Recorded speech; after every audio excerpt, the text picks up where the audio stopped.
Hello বন্ধুরা, প্রিয়ার কিচেনে সকলকে স্বাগত। আজ আমি বেকারি স্টাইলে বিস্কুট বানিয়ে দেখাচ্ছি। তার জন্য নিয়েছি এখানে রাগি ফ্লাওয়ার।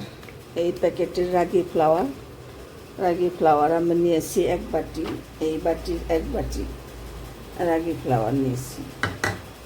এখন এই রাগি ফ্লাওয়ারের মধ্যে আমি কিছুটা সাদা তেল দিয়ে ময়লাম করে নেব।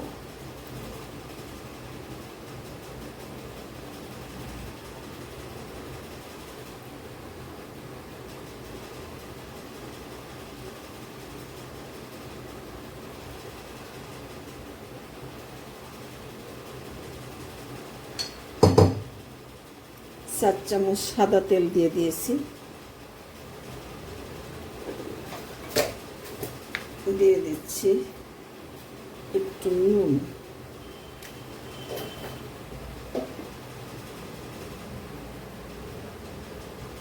আর এখানে আমি চিনিটা এই জলের মধ্যে ভিজিয়ে রেখেছি। চিনিটা আমি গলে নেব না, এরকম দানা দানায় থাকবে। এই চিনির জলটা দিয়ে আমি মেখে নেব।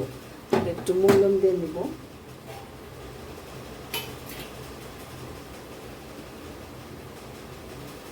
এর সাথে দিয়ে দিচ্ছি আমি 3 চামচ সুজি। এই চামচে 3 চামচ সুজি।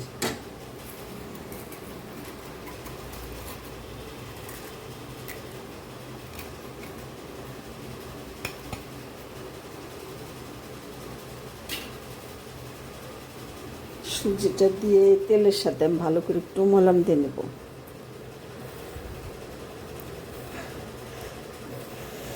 আমি রাগি ফ্লাওয়ারটা নিয়েছি। আটাটা খাওয়া ভালো। তোমরা এটা ময়দা দিয়েও বানাতে পারো বা এমনি নর্মাল আটা দিয়েও বানাইতে পারো, এতেও ভালো হবে। এটা এই আটাটা খাওয়া ভালো স্বাস্থ্যের জন্য, এর জন্য আমি এটা নিয়েছি। একদম ভালো করে মলাম দিয়ে নেব।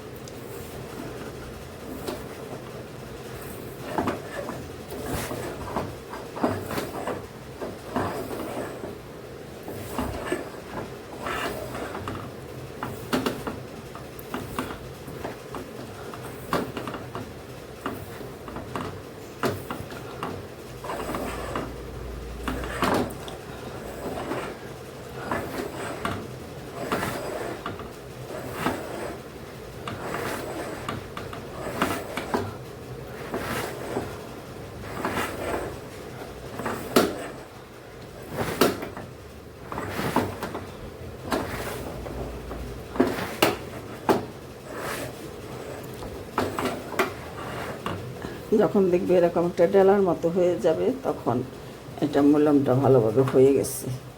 বন্ধুরা, আমি এখন এটার মধ্যে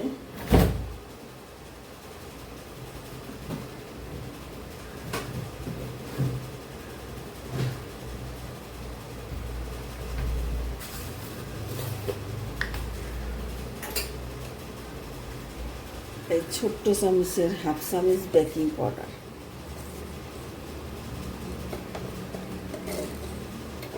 বন্ধুরা এই ছোটো চামচের হাফ চামচ বেকিং পাউডার।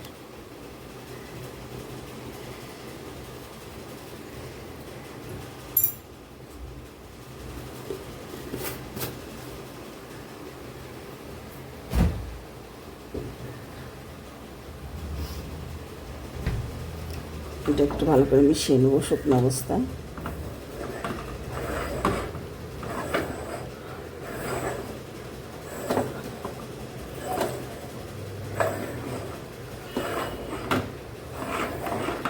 দেখতে একটু আটাটা একটু কালো কালো, কিন্তু খাওয়াটা এটা খুবই উপকার।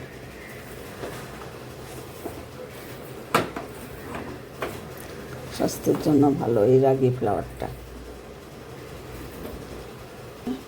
ভাজা বাদাম আধ ভাঙ্গা করে আমি দিয়ে দিচ্ছি। এর মধ্যে দিয়ে মেখে নেব।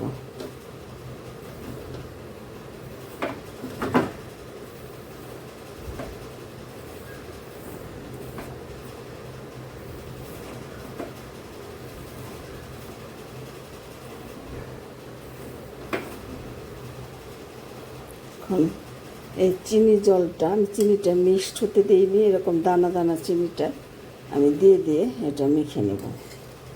চিনি জলটা দিয়ে মেখে নিচ্ছি,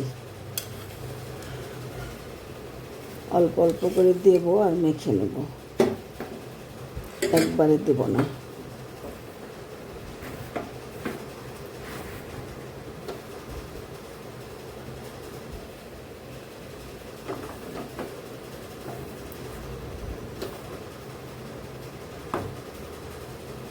একটু শক্ত শক্ত ডো হবে।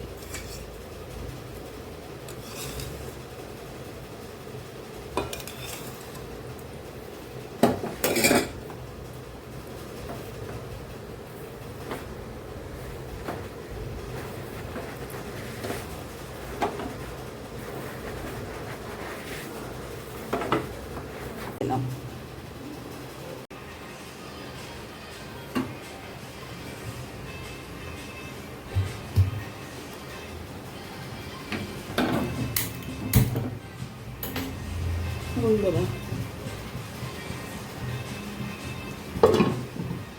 আমি প্রিহিট করার জন্য একটা প্যান বসিয়ে দিয়েছি। এই প্যানটার মধ্যে আমি ব্রেক করে নেব। এরকম একটা প্যান বসিয়ে দিয়েছি, ঢাকা দিয়ে দিচ্ছি। আর এদিকে আমি বিস্কুটটা রেডি করে নিচ্ছি, বিস্কুটের শেপ দিয়ে নিচ্ছি। যে এটা থেকে আমি লম্বা করে শেপ দিয়ে নিব।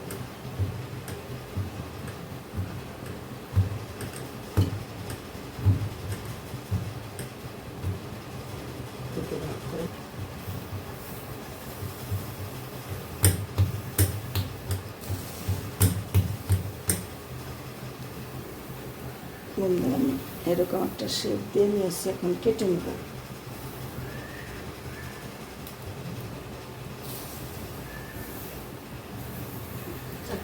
বিস্কুটের শেপে কেটে নেব।